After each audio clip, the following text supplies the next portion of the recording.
नेपालको सार्वभौम सत्ता र राजकीय सत्ता नेपाली जनतामा निहित रहेको नेपालको संविधानप्रति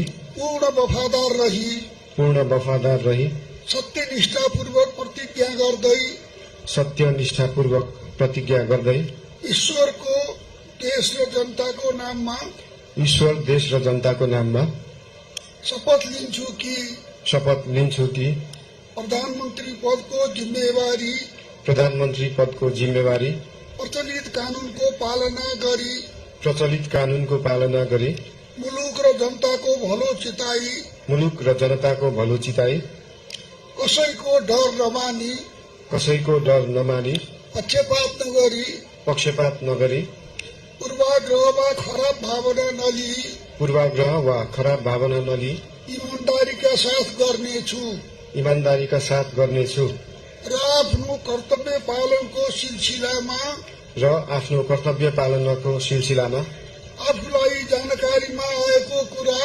आफूलाई जानकारीमा आएको कुरा म पदमा बहाल रहँदा वा नरहँदा जुनसुकै अवस्थामा पनि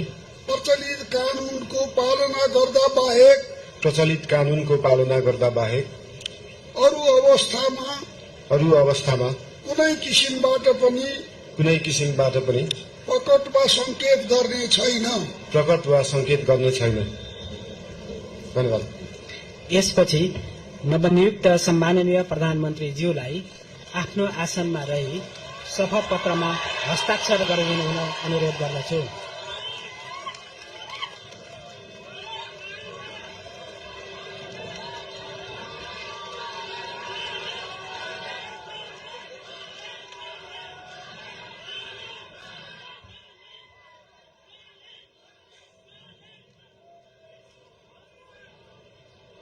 सम्माननीय प्रधानमन्त्री श्री बालेन्द्र शाहज्यूबाट प्रधानमन्त्री पदको पद तथा गोपनीयताको शपथ लिने काम सम्पन्न भएको छ।